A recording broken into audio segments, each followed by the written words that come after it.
Buenos días, Dios les bendiga. Vamos a estudiar la palabra de Dios como lo hemos venido haciendo cada domingo, ya sea cuando lo hacíamos a la distancia por medio de las tecnologías o como en esta ocasión, las más recientes, que lo hacemos de manera presencial. Y pues venimos estudiando lo que es la primera carta de Pedro, y a simple vista vemos que en su escritura es muy corta. Esta carta es muy corta a simple vista, pero es tan profunda que hace que sea de gran importancia para el estudio y la meditación en esta carta. Les decía, en su estructura, en su texto, es muy corta, no es tan amplia como algunas otras, como las cartas a los Corintios, por ejemplo, pero es tan profunda esta carta. Comenzamos, si recuerdan, con la doctrina de la elección en los versículos 1 y 2 del capítulo 1 de Primera de Pedro. Posteriormente pasamos a ver la esperanza viva de la salvación. De esta vimos su base o su naturaleza en los versículos del 3 al 5, que nos lo compartió nuestro hermano Agustín ya hace algunos domingos. También vimos el gozo como un resultado de esta esperanza en el ser interior de la persona que es creyente, del salvo. Lo vimos en los versículos 6 al 9. Pero también vimos lo maravilloso de esta esperanza, lo grandioso de esta esperanza en los versículos 10, 11 y 12 del capítulo 1 de Primera de Pedro. Todo lo dicho en los versículos del 1 al 12, por todo esto, todo lo que leemos del 1 al 12 y que ya estudiamos domingos atrás, el autor sagrado, que es Cristo, que es Dios de esta carta, inicia un llamamiento a una vida santa. Después de este llamamiento nos va a dar a conocer tres motivos, y posteriormente hace referencia de una manera muy resumida al plan de redención. Vamos a leer Primera de Pedro capítulo 1 versículos 13 al 21. Y después le voy a pedir a nuestro hermano Meli si hace una oración para encomendar este tiempo. Dice la palabra de Dios, Primera de Pedro capítulo 1 versículos 13 al 21. Por tanto, ceñid los lomos de vuestro entendimiento, sed sobrios y esperad por completo en la gracia que se os traerá cuando Jesucristo sea manifestado.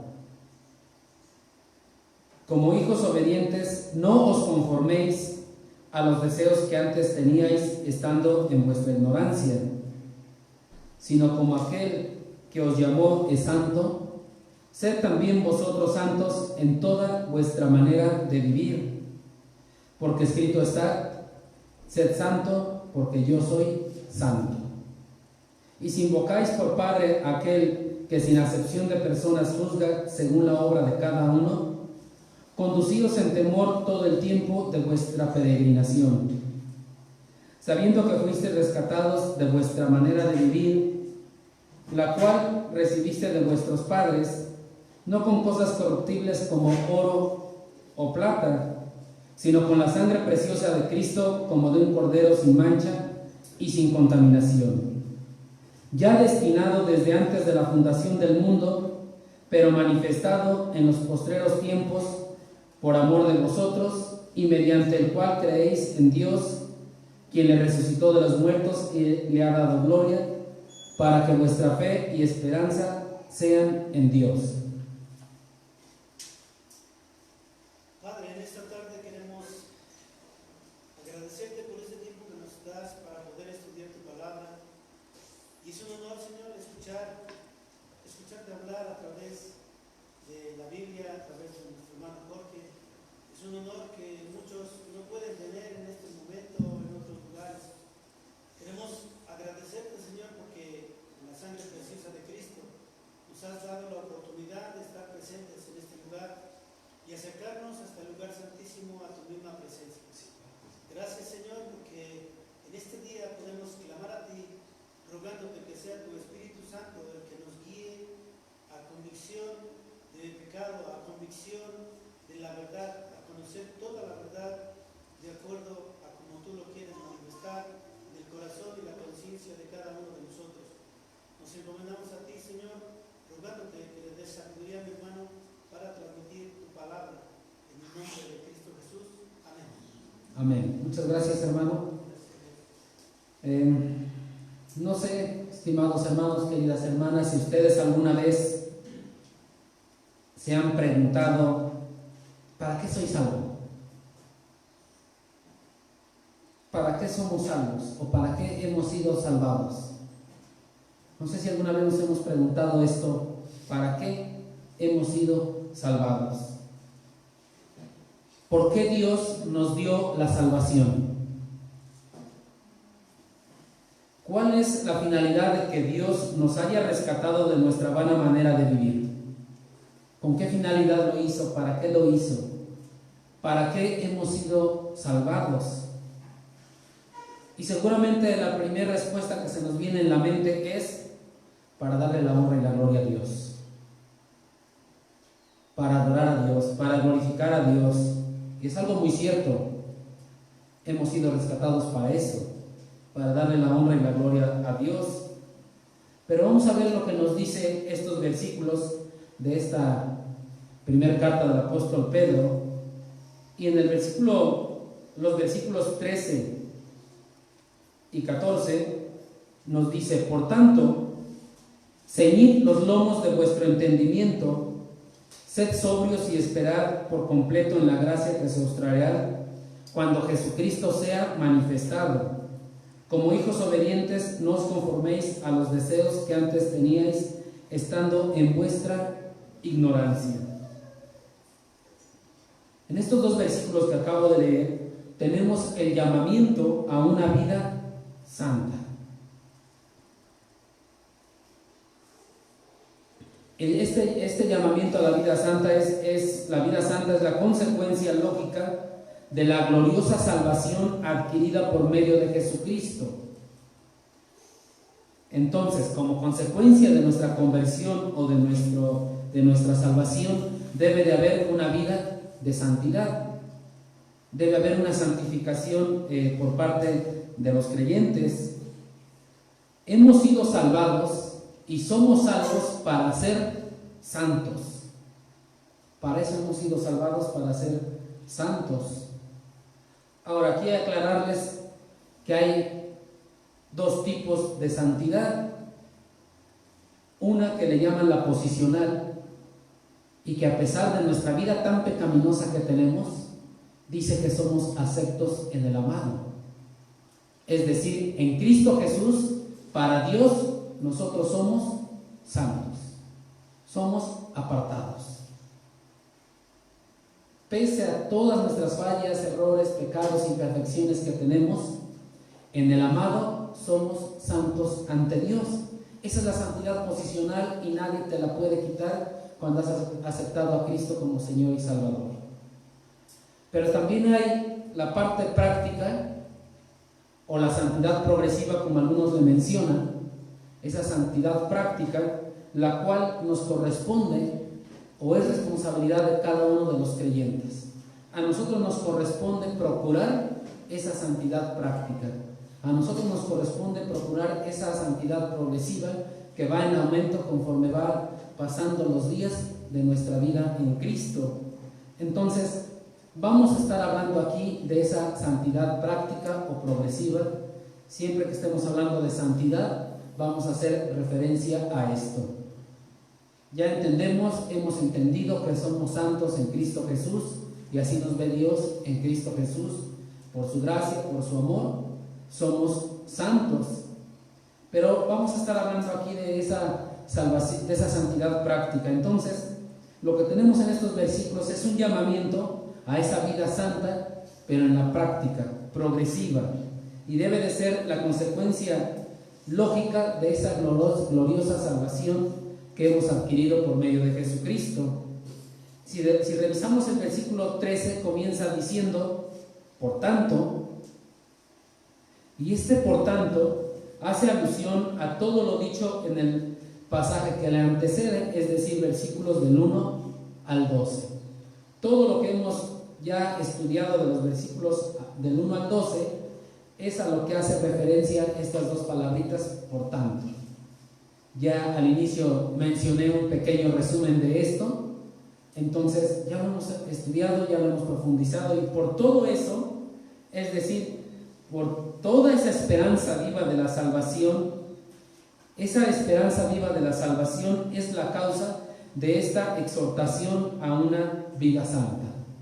Entonces el tema del día de hoy es exhortación a una vida santa. Ese es nuestro tema para aquellos que toman nota y lo registran, la exhortación a una vida santa. Les decía, por lógica, consecuencia de la salvación debe de ser nuestra santidad. En sentido posicional somos santos, pero en sentido progresivo, ¿cómo somos? Pensemos y reflexionemos un poco en esto. Entonces dice, por todo lo dicho del versículo 1 al 12, ceñid los lomos de vuestro entendimiento. Esta frase, ceñid los lomos de vuestro entendimiento, es una frase metafórica tomada de la costumbre de recogerse o ceñirse las largas túnicas que se utilizaban en aquel entonces, antes de emprender un viaje o cierto trabajo. Se tenían que ceñir las túnicas para poder estar cómodos y poder desarrollarse de la mejor manera. Lo que se estaba expresando aquí era esa necesidad de prepararse para actuar. Por eso les dice, ceñid los lomos de vuestro entendimiento. La Nueva Versión Internacional lo traduce como preparad vuestras mentes para actuar.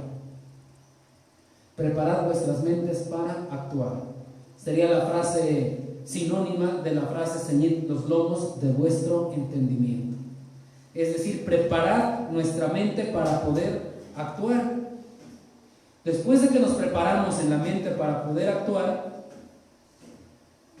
recordemos que los destinatarios de esta carta estaban pasando por malos momentos. Ellos estaban sufriendo persecución.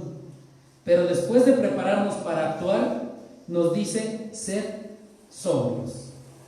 Sed sobrios. Y esta palabra sed sobrios implica algo práctico. Es muy difícil en nuestra mente es muy fácil prepararnos para actuar. Es muy fácil prepararnos para actuar en nuestra mente.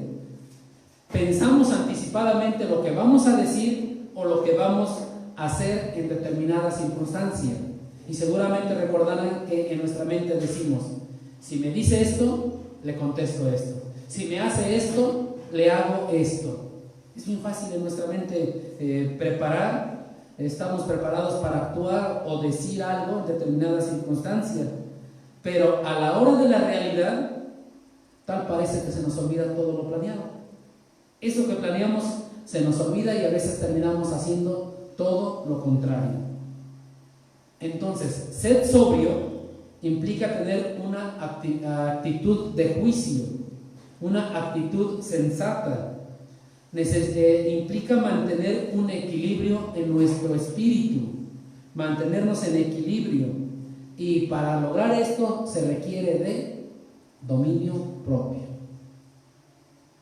que es lo que conocemos como templanza y mansedumbre como frutos del Espíritu en Gálatas 5:22 en adelante.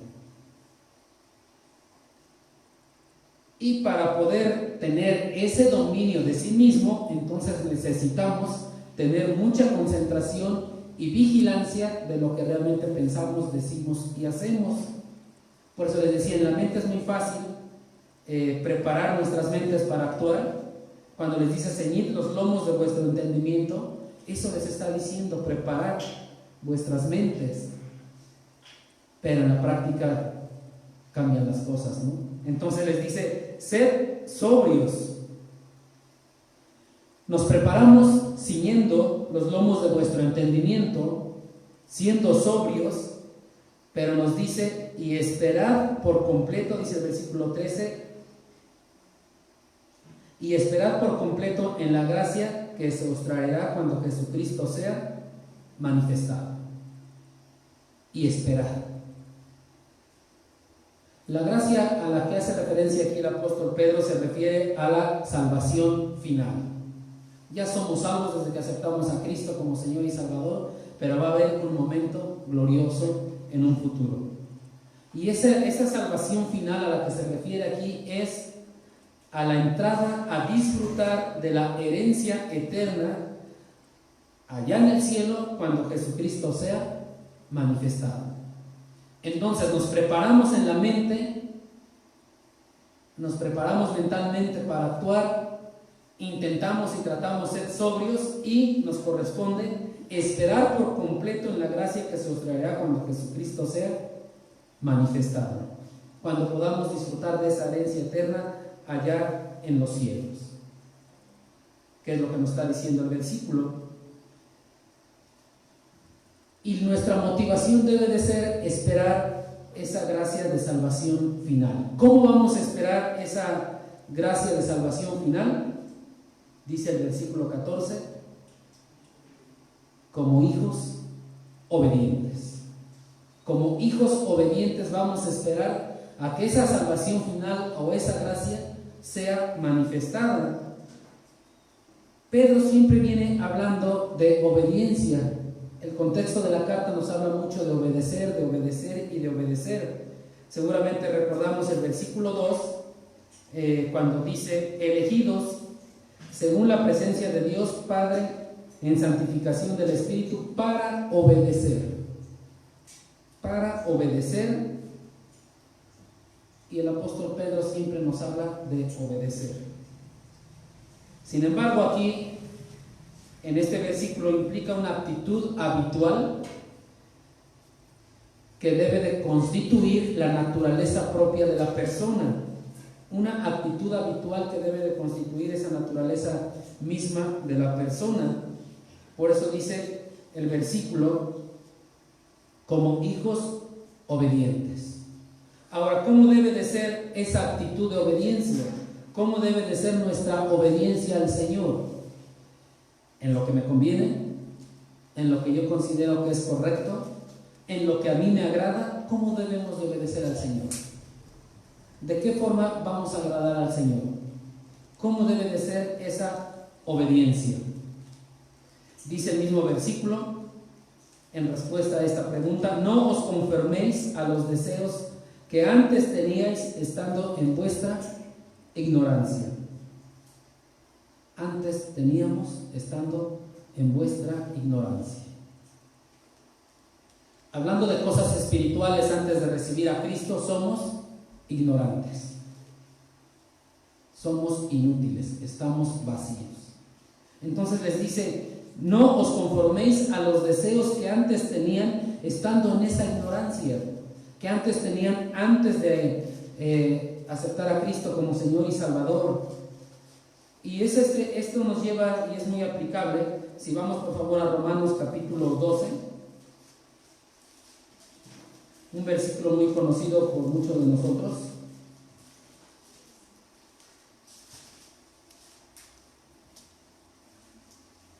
Mismos palabras que se utilizan en el versículo que estamos de primera de Pedro y en Romanos 12, 2.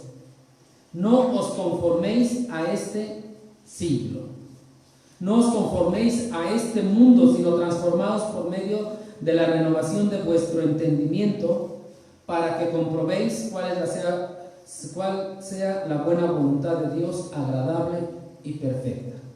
El mandato es: no os conforméis a este mundo, a esta forma de vivir, a este siglo, sino transformaos por medio de la renovación de vuestro entendimiento. Y Pedro, ¿qué les dice? Ceñid los lomos de vuestro entendimiento.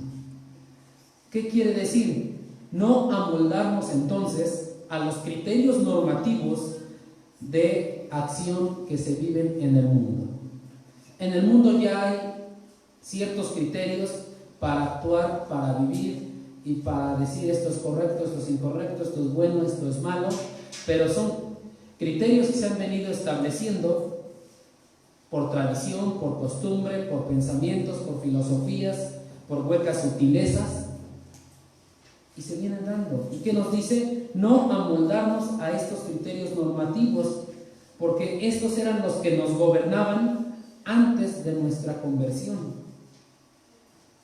Nos gobernaban antes de nuestra conversión, ya que por ignorancia nosotros servíamos a nuestros deseos carnales y desordenados de nuestra vida pasada. ¿Y qué decíamos en el pasado? Si me la hace, me la paga, ¿no? Y me voy a vengar de lo que me hizo. Pero ahora la palabra del Señor, ¿qué te dice? ¿Qué te dice el Señor? ¿Mía es la venganza o te dice tuya es la venganza? Entonces tiene que cambiar. Eso lo hacíamos porque estábamos viviendo en la ignorancia. Y si me la hizo, me la paga y me desquito y doble. Pero ahora el Señor nos dice, mía es la venganza. Cambia la forma de pensar. Antes porque estábamos en esos deseos carnales, en esa vida desordenada, pero ahora tiene que cambiar la práctica de nuestra vida. Y después de que en estos versículos nos viene haciendo esa exhortación a una vida santa, nos viene invitando a que seamos santos, que debe de ser una consecuencia lógica de nuestra salvación. Sin embargo, en la realidad muchas veces no lo es. Entonces hay necesidad de una exhortación. Nuestro Dios es tan amoroso, Dios es tan amoroso, que no solamente nos deja la orden y nos dice, santifícate. No solamente nos dice, tienes que ser santo, sino que nos va a dar 3 motivos por los cuales nos debemos de motivar a buscar esa santidad progresiva o práctica. Entonces, lo que vamos a ver ahora son 3 motivos. El primer motivo lo tenemos en los versículos 15 y 16. Sino como aquel que os llamó es santo, sed también vosotros santos en toda vuestra manera de vivir, porque escrito está, sed santo, porque yo soy santo. Entonces, el primer motivo para buscar nosotros nuestra santidad práctica es que el Dios que nos llamó es santo. Este es el motivo más fuerte de esta exhortación a la vida santa. El Dios que nos llamó es santo. El motivo principal para atender la santidad de Dios es que Él es santo. Y si Él es santo, a nosotros nos corresponde ver esa santidad del Señor, procurar esa santidad. Entonces, así como es santo, aquel que nos llamó es santo, nosotros debemos de imitarle. Debemos de seguir sus pisadas, como dice en la primera carta de Juan, en todo lo que hagamos. Por eso dice, en toda vuestra manera de vivir, en todo lo que hagamos. Una de las cosas que más se mencionan en la Biblia es precisamente este atributo de Dios, su santidad. Es lo que más se menciona, la santidad de Dios. Y si ahorita nos pusiéramos a buscar todos los pasajes que hablan de la santidad, encontraríamos bastantes desde el Antiguo Testamento. 3 veces santo, y vamos a encontrar siempre que nos hable de la santidad. Incluso uno de los nombres para dirigirse a Jehová es el santo. Entonces siempre la Biblia nos va a hablar de santidad en todo tiempo. Aquí el versículo nos habla de Dios y nos dice muy claramente, sed santos porque yo soy santo. Sed santos porque yo soy santo. Vayamos por favor al libro de Levítico del Antiguo Testamento.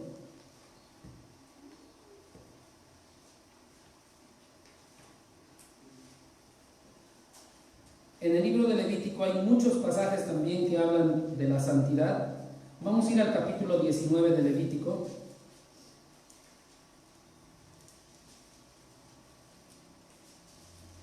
Sabemos el contexto, cómo es que Dios hablaba por medio de Moisés. Dice desde el versículo 1, habló Jehová a Moisés diciendo, habla a toda la congregación de los hijos de Israel y diles, santos seréis porque santo soy yo, Jehová, vuestro Dios. ¿Cuál era la ordenanza aquí?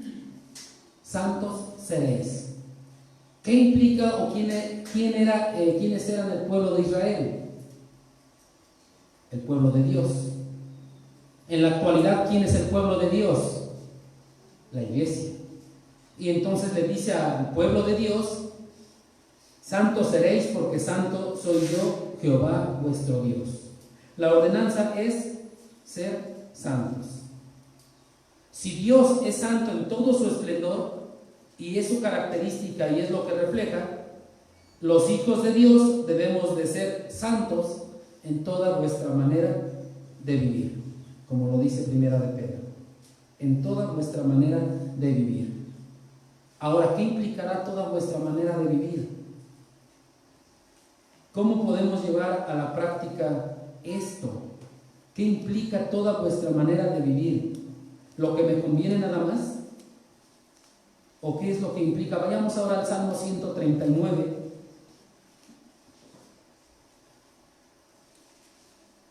Y vamos a ver lo que implica toda esa manera de vivir.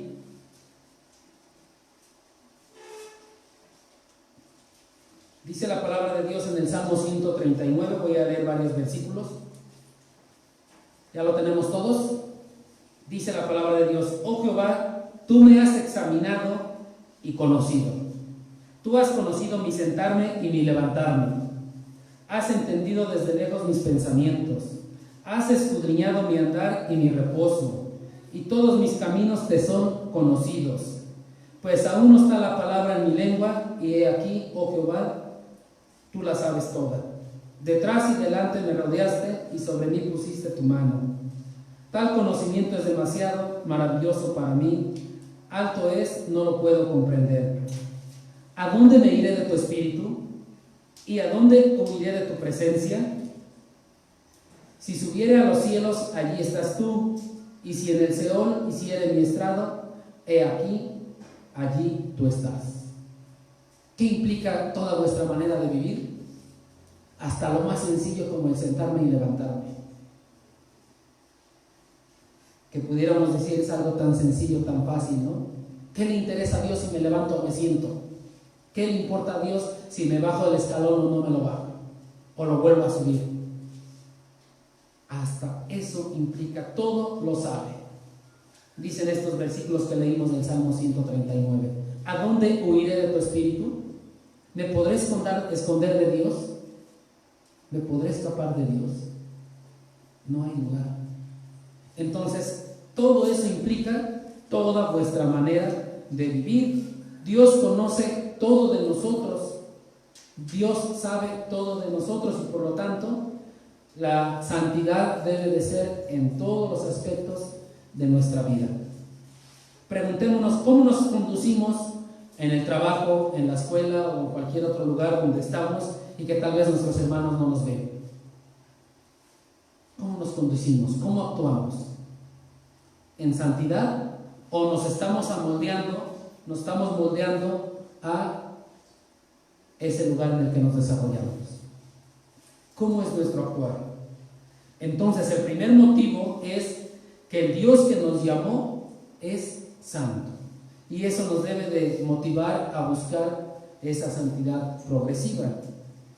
El segundo motivo lo tenemos en la primera carta de Pedro, capítulo 1, versículo 17. Y si invocáis por Padre a aquel que sin acepción de personas juzga según la obra de cada uno, conducíos en temor todo el tiempo de vuestra peregrinación. El segundo motivo entonces es que hemos de rendir cuentas. El motivo de la santidad de quien nos llamó A este motivo de la santidad de quien nos llamó se le añade el rendirle cuentas. ¿Por qué? Es nuestro Padre, pero también es nuestro juez. Es Padre y es juez. Por el simple hecho de leer este versículo 17 queda bien claro lo que quiere decir. Está muy claro y creo que no hay necesidad de ir más allá de la interpretación. Simplemente requiere una meditación y una reflexión de su contenido este versículo. Y si meditamos y reflexionamos en este versículo, entonces va a impactar en nuestras vidas. Si no lo hacemos, no va a impactar en nuestras vidas. Tiene que impactar como debe de ser. Vamos a ver un poco de su contenido. Menciona a Dios primero como Padre, este versículo. Y si invocáis por Padre, entonces menciona a Dios como Padre, pero también lo menciona como juez. Menciona las dos cosas. Menciona las dos cosas, como Padre y como juez. Es algo que nos debe de consolar, que nos debe de ayudar, saber que nos vamos a presentar al juez, pero saber que también es nuestro Padre. Nos vamos y nos presentamos ante el juez sabiendo que este juez es nuestro Padre. Pero esto también nos debe de infundir un gran temor en nuestras vidas. No caer en la confianza de decir, como es mi Padre, entonces no hay problema porque mi Padre me ama. También debe de haber temor en nuestras vidas. Es decir, aquí el versículo nos habla muy claro, dice: y si invocáis por Padre a aquel que sin acepción de personas juzga según la obra de cada uno, conducíos en temor. ¿Cuándo? En todo tiempo. En todo tiempo debemos de conducirnos con temor. Es decir, la santidad de Dios debe de infundir en la vida del creyente ese respeto reverencial hacia Dios. Debe de inducirlo. Debe de ser así. El Padre, a quien tenemos que imitar en su santidad, también es juez. Y a Él también debemos de rendirle cuentas. A Él le vamos a rendir cuentas, por eso nos dice: conducíos con temor. Hay otros versículos que dicen que nos ocupemos de nuestra salvación con temblor y con temor. Entonces debemos de tener temor. Otra cosa que se nos aclara aquí es que no por ser hijos de Dios, el Padre va a ser parcial y va a actuar a favor de nosotros. No, el Padre Celestial no tiene favoritismos. No tiene consentidos y decir este hijo lo consiento más que a este otro. Él no tiene favoritismos. Dice: sin acepción de personas, juzga según la obra de cada uno. Entonces el Padre Celestial no tiene favoritismos. Él juzga siempre según la obra de cada uno, y lo hace sin acepción de personas. ¿Qué quiere decir esto? Que Él no va a consentir a unos más que a otros. Él es parejo.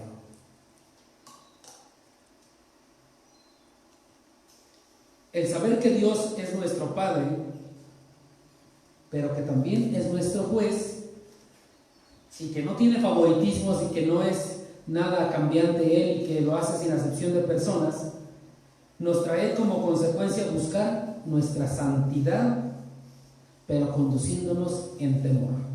En temor al Señor. ¿A dónde nos vamos a conducir en temor al Señor? Aquí en nuestro peregrinar. ¿Dónde es nuestro peregrinar? Aquí en la tierra. Por eso dice el versículo 17: conducíos en temor todo el tiempo de vuestra peregrinación. Y ese tiempo de vuestra peregrinación es aquí en la tierra. Porque va a llegar el momento de ese santo juicio de Dios, y entonces va a acabarse este peregrinar, y entonces nosotros ya no vamos a actuar como ciudadanos de esta tierra, debemos de actuar como ciudadanos de los cielos, porque aquí somos peregrinos y extranjeros. No debemos nosotros de actuar, por eso nos habla de un temor reverente, no debemos de actuar como ciudadanos de este mundo o de esta tierra. Debemos de actuar como ciudadanos de los cielos. Aquí somos peregrinos y extranjeros, únicamente vamos de paso. Un corto tiempo, muy corto tiempo en comparación de lo que es la eternidad. Un poco tiempo que a lo mejor nuestra mente no alcanza a dimensionar qué tan pequeño es ese tiempo que estamos aquí a comparación de la eternidad. Pero mientras estemos aquí, debemos de actuar como ciudadanos de los cielos, no como ciudadanos de esta tierra. Y eso nos debe de quedar muy claro. Vamos a pasar al tercer motivo.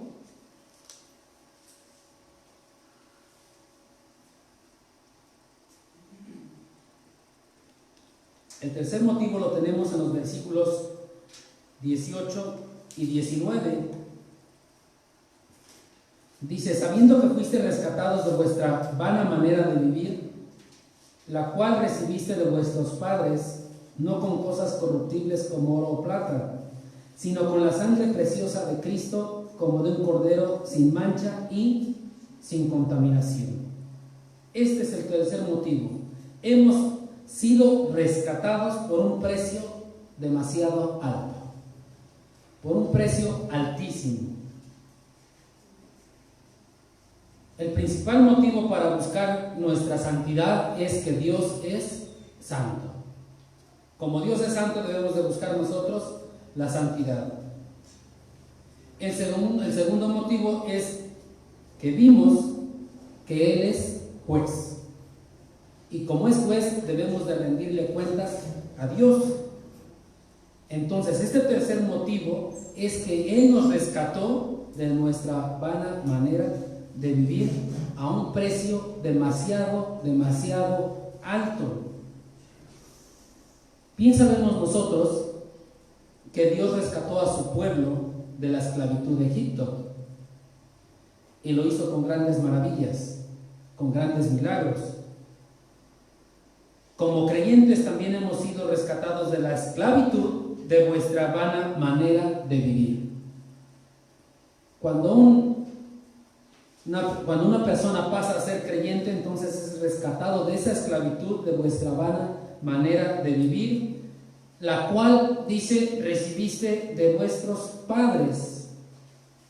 Aquí hace referencia a la tradición que se traía judía, que se venía arrastrando, y más que nada a la adoración a los ídolos. Pero ahora en la actualidad, y es aplicable para nosotros en el sentido de que toda nuestra vida anterior sin Cristo es vana. Toda nuestra vida sin Cristo es inútil, está vacía. Por eso este tercer motivo de esta exhortación es que vivamos en santidad. El precio por el cual nosotros fuimos rescatados es un precio tan alto que fue pagado por Cristo. Es un precio demasiado y exageradamente grande. Es un precio que tal vez no alcanzamos nosotros a dimensionar ese precio. Dice el versículo 19: sino con la sangre preciosa de Cristo, como de un cordero sin mancha y sin contaminación.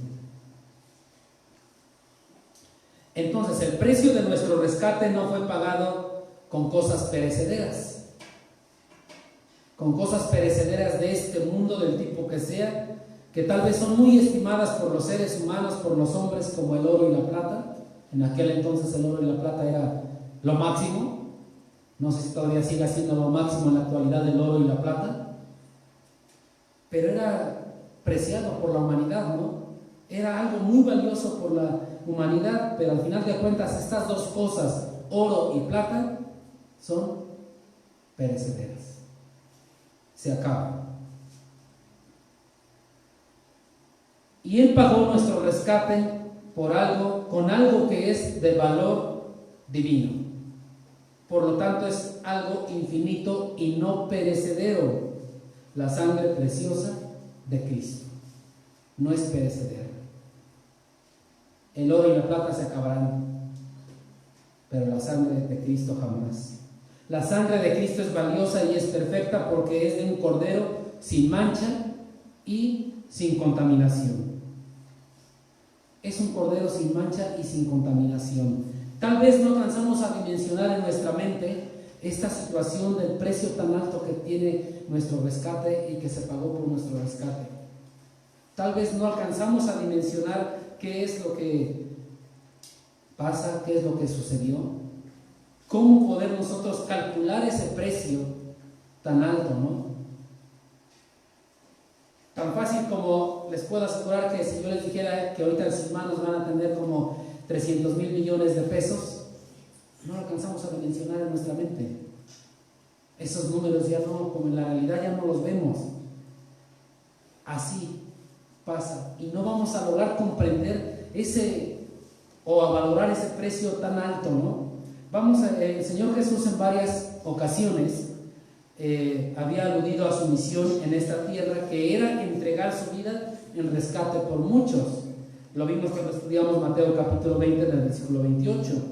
Pero vamos a ir a primera de Timoteo capítulo 2 para ir viendo un poco de este precio.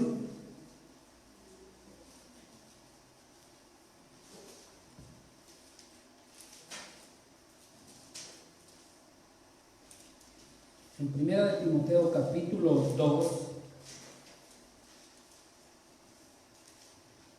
versículo 5 dice: porque hay un solo Dios y un solo mediador entre Dios y los hombres, que es Jesucristo, hombre.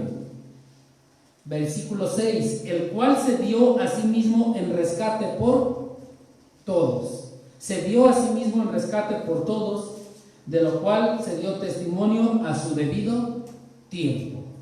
Él se dio a sí mismo en rescate por todos. Ahora, para que esto suceda, esto que acabamos de leer, para que esto suceda, era necesario el derramamiento de sangre. Era necesario que hubiera derramamiento de sangre.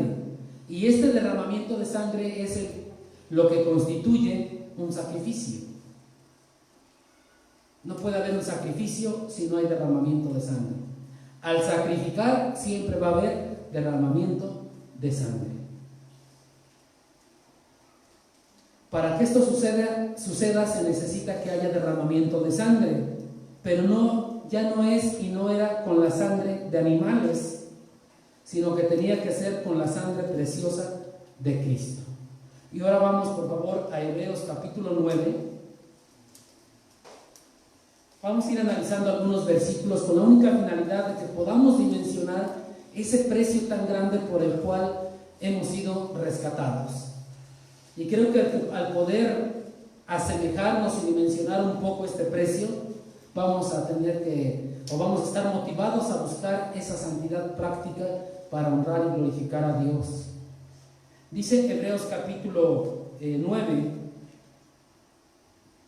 en el versículo 13: porque si la sangre de los toros y de los machos cabríos y las cenizas de la becerra rociadas a los inmundos santifican para la purificación de la carne, o sea, si esas cosas purificaban, ¿qué dice el versículo 14? ¿Cuánto más la sangre de Cristo? ¿Cuánto más la sangre de Cristo, el cual mediante el Espíritu Eterno se ofreció a sí mismo sin mancha a Dios, limpiará vuestras conciencias de obras muertas para que sirváis al Dios vivo? Si en aquel entonces tenía poder tal vez para purificar, para limpiar esa sangre de animales, ¿cuánto más la sangre de Cristo? Dice el versículo 15: así que por eso es mediador de un nuevo pacto, para que interviniendo muerte para la remisión de las transgresiones que había bajo el primer pacto, los llamados reciban la promesa de la herencia eterna. Entonces era necesario y era importante el derramamiento de sangre. Si no había derramamiento de sangre, entonces no podía haber un pago de un rescate. Y ya no era con sangre de animales, ahora era con la sangre de Jesucristo. Y Él viene a ser el mediador de un nuevo pacto. Y entonces los llamados reciben la promesa de la herencia eterna. Más adelante en el versículo 22 dice: y casi todo es purificado según la ley con sangre, y sin derramamiento de sangre no se hace remisión. Entonces, si no hay derramamiento de sangre, no puede haber pago del rescate, no puede haber perdón de pecados. Y eso es lo que celebramos los domingos en la mañana en la cena del Señor, recordando ese derramamiento de sangre representado por el símbolo del jugo de uva. Tiene que haber ese derramamiento. Si no hay, dice, y sin derramamiento de sangre no se hace remisión. Versículos 23. Fue pues necesario que las figuras de las cosas celestiales fuesen purificadas así, pero las cosas celestiales mismas con mejores sacrificios que estos.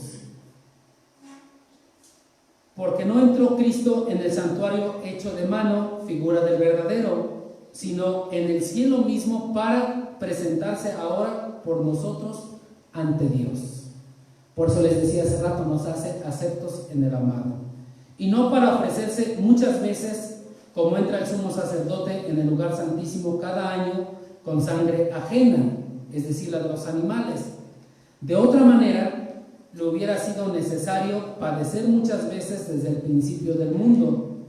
Pero ahora, en la consumación de los siglos, se presentó una vez para siempre por el sacrificio de sí mismo para quitar de en medio el pecado. Entonces, con la sangre de Cristo se quita de en medio el pecado. Versículo 27 de Hebreos 9. Y de la manera que está establecido para los hombres que mueran una sola vez y después de esto el juicio, así también Cristo fue ofrecido una sola vez para llevar los pecados de muchos y aparecerá por segunda vez sin relación con el pecado para salvar a los que le esperan. Entonces, esa sangre perfecta de Cristo, esa sangre que se derramó en la cruz, es la que nos dio la salvación, es la que pagó el rescate. Hebreos 10:10. En esa voluntad somos santificados mediante la ofrenda del cuerpo de Jesucristo, hecha una vez para siempre. Y por eso la sangre preciosa de Cristo es valiosa. Ya no hubo necesidad de más sacrificios, ya no hubo necesidad de matar más animales. Porque dice el versículo 10:12, pero Cristo, habiendo ofrecido una vez para siempre un solo sacrificio por los pecados, se ha sentado a la diestra de Dios. Ya no hay necesidad de más sacrificios. Por la gracia de Dios somos salvos. Versículo 14, porque con una sola ofrenda hizo perfectos para siempre a los santificados. ¿Quiénes son los santificados? Los creyentes. Versículo 18, pues donde hay remisión de estos, hablando de los pecados, no hay más ofrenda por el pecado. La sangre preciosa de Cristo perfecta es la que vino a pagar una sola vez, se derramó una sola vez y fue suficiente. Por eso es que es de gran valor. Es de gran valor y no podemos dimensionar esto tal vez. Tal vez nos cuesta trabajo entenderlo. Somos llamados a la santidad por el precio tan valioso pagado en nuestro rescate, que es la sangre preciosa de Cristo. Por la sangre de Cristo.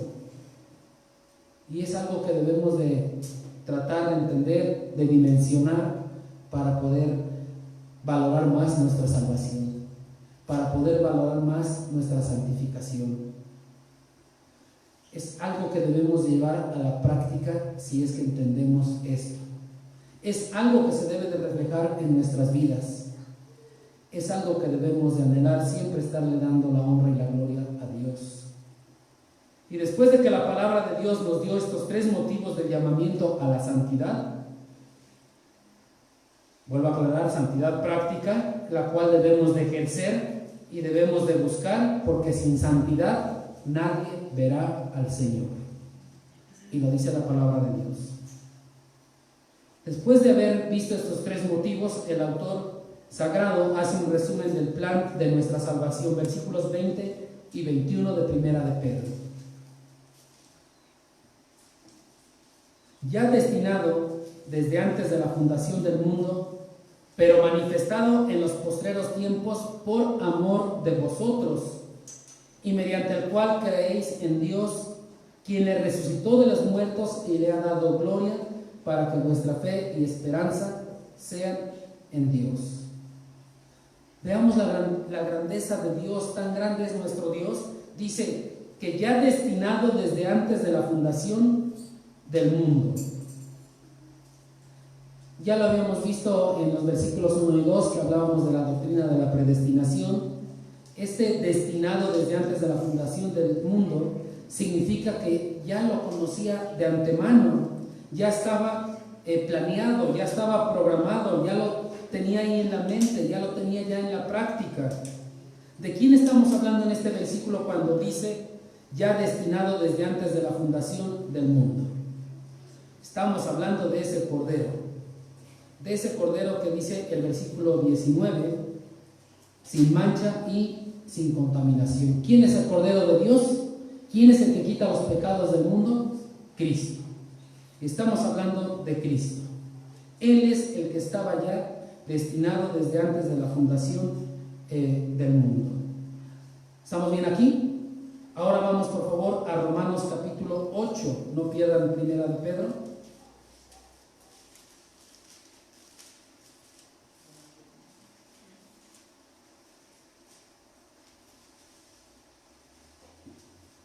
En Romanos capítulo 8 hay un versículo muy conocido por muchos de nosotros y que siempre hemos memorizado. ¿Cuál es?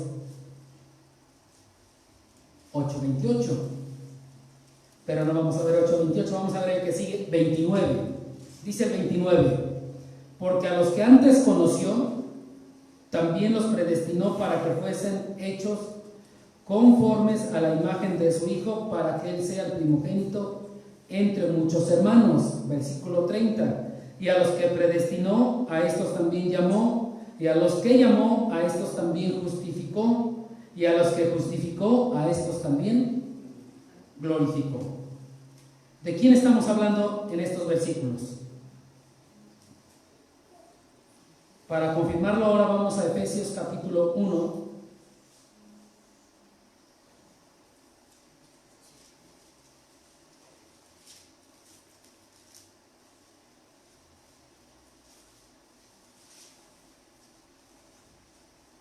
Otros versículos muy conocidos que tenemos en Efesios capítulo 1, dice el versículo 4: según nos escogió en Él antes de la fundación del mundo, para que fuésemos santos y sin mancha delante de Él, en amor, habiéndonos predestinado para ser adoptados hijos suyos por medio de Jesucristo, según el puro afecto de su voluntad.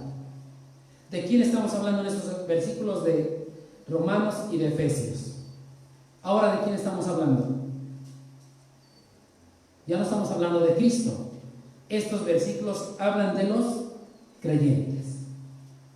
En Primera de Pedro está hablando de Cristo como Cordero predestinado. Y ahora está hablando ¿de quién? De los creyentes como ya predestinados. Y con esto nos podemos dar cuenta de lo maravilloso que es Dios y de lo grande que es Dios. A un mismo tiempo predestinó a los que habíamos de ser rescatados y también predestinó el precio de nuestro rescate al mismo tiempo. En otras palabras, predestinó o escogió a los creyentes en Cristo y a Cristo por medio del cual fuimos escogidos. Al mismo tiempo. Es tan maravilloso Dios que desde antes de la fundación del mundo predestinó en su plan a Cristo para darnos la salvación, pero también predestinó a los creyentes, a los escogidos. Vean en qué momento y en qué tiempo, en qué plan nos puso, a qué nivel nos puso con Cristo Jesús. Nos escogió, nos predestinó, aún siendo pecadores, aún siendo lo peor, nos predestinó y nos escogió al mismo tiempo que eligió y predestinó, y quedó claro que Cristo, que es el puro, el santo y sin mancha, iba a darnos la salvación. Tan amoroso el Señor, ¿no? Tan maravilloso el Señor. Pero eso que sucedió antes de la fundación del mundo, dice, manifestado en los postreros tiempos, dice Primera de Pedro. ¿Cuándo? Manifestado en los postreros tiempos. Dice, ya destinado desde antes de la fundación del mundo, pero manifestado en los postreros tiempos.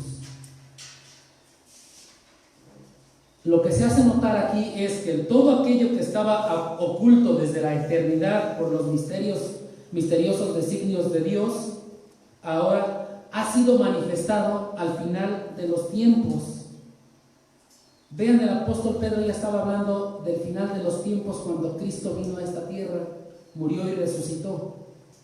Entonces esto quiere decir que ya estamos más y mucho más cerca al final de los tiempos. Y dice que se ha manifestado al final de los tiempos. Cristo ya vino, ya se manifestó una vez. Todo aquello que estaba planeado desde la eternidad ya sucedió. ¿Por qué ya sucedió? Dice el versículo 20. En la parte final del versículo 20 lo dice: por amor a nosotros. Es decir, ya Cristo destinado desde antes de la fundación del mundo, pero manifestado en los postreros tiempos por amor de nosotros. Ya se ha hecho notorio con lo que Cristo vino en esta tierra, murió y resucitó, y ahora podemos disfrutar de ese plan de redención. De ese plan de redención que ya fue programado, ya fue planeado desde la eternidad, y ahora nosotros podemos disfrutarlo. ¿Por qué lo podemos disfrutar ahora? Gálatas capítulo 4 nos habla de estos tiempos ahora.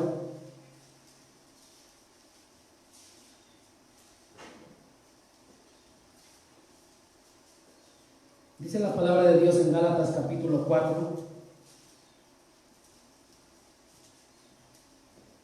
pero cuando vino el cumplimiento del tiempo,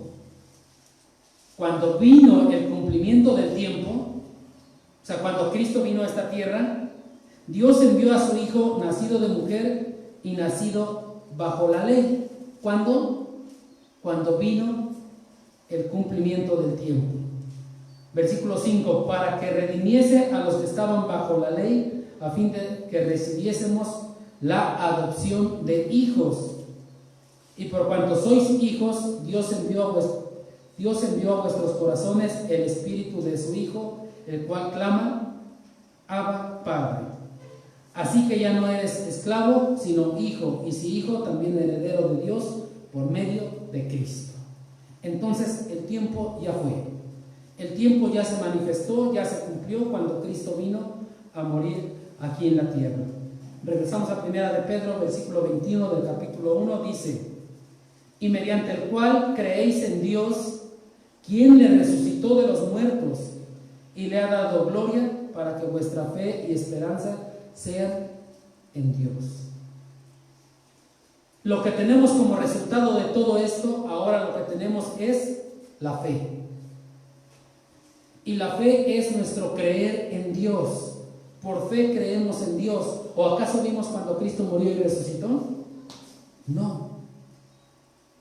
Esa fe es la que nos hace creer en Dios. Y ahí en 1 Corintios capítulo 15, el apóstol nos habla de esto. Todo el capítulo 15 de 1 Corintios nos da un bosquejo muy claro del Evangelio. Pero dice el versículo 1, 2 y 3, además os declaro, hermanos, 1 Corintios 15, además os declaro, hermanos, el evangelio que os he predicado, el cual también recibiste, en el cual también perseveráis, por el cual asimismo, si retenéis la palabra que os he predicado, sois salvos, si no creéis en vano. Entonces, el creer es de suma importancia. Y del versículo 3 en adelante nos da una explicación de lo que es el evangelio. El creer, entonces, nos da ese privilegio de ser salvos. El estar creyendo o al momento de creer es la forma en que nos apropiamos personalmente del fruto de esos hechos salvíficos de Cristo que constituyen el núcleo del evangelio. Solamente por creer es que somos salvos. Solamente por entender el evangelio es que somos salvos por esa fe. Y entonces nuestra fe y nuestra esperanza, como lo dice el versículo 21, deben de estar centrados en Dios. Nuestra fe y nuestra esperanza deben de estar centrados en Dios. Él nos rescató con su preciosa sangre. Por fe creímos en Él, y por creer en Él es que nosotros somos salvos. Por creer en Él somos rescatados de nuestra vana manera de vivir. Y por fe nuestra esperanza es... ¿Cuál es nuestra esperanza? ¿Se han preguntado cuál es nuestra esperanza? ¿Cuál es nuestra esperanza a la que hace referencia aquí? Vayamos ahora para ver cuál es nuestra esperanza a primera carta de los Tesalonicenses.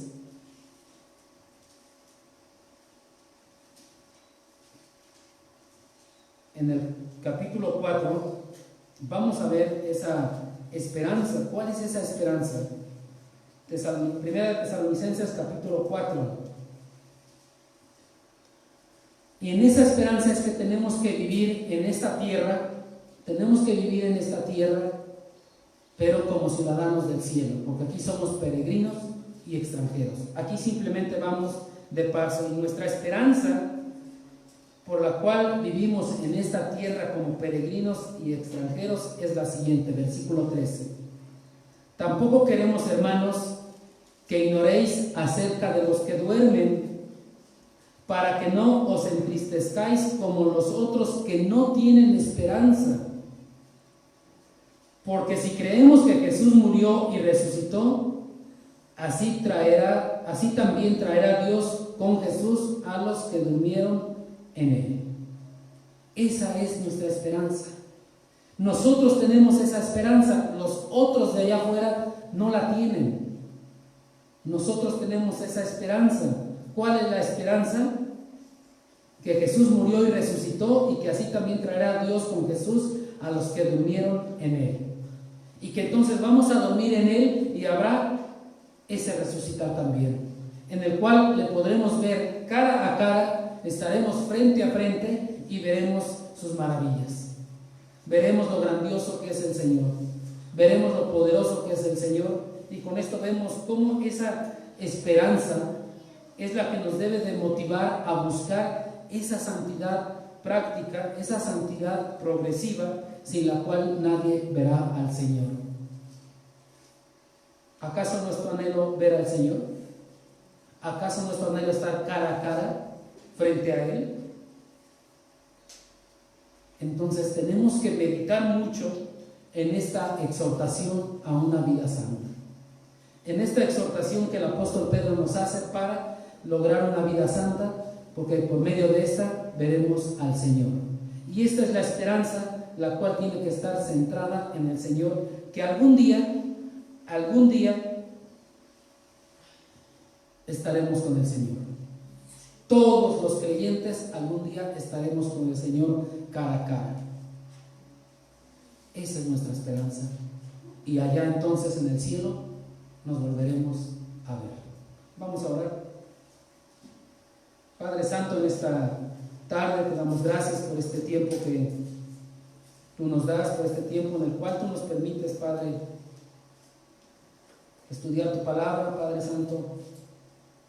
analizar tu palabra, Padre, y gracias te damos porque nos das esa esperanza de que algún día te veremos, de que algún día estaremos frente a frente, de que algún día te veremos cara a cara, Padre. Te rogamos porque ese sea nuestro anhelo, te rogamos porque busquemos la santidad sin la cual nadie verá al Señor, busquemos en la práctica alabarte, honrarte, glorificarte, Padre Santo, busquemos, Padre Santo, darte a ti la honra, la gloria, busquemos, Padre bendito, reconocer lo que tú has hecho, valorar esa sangre preciosa por la cual tú nos has rescatado, Padre. Te damos gracias en esta tarde, Padre bendito, y nos ponemos entre tus manos en el nombre de Cristo Jesús. Amén. Muchas gracias, Dios les bendiga.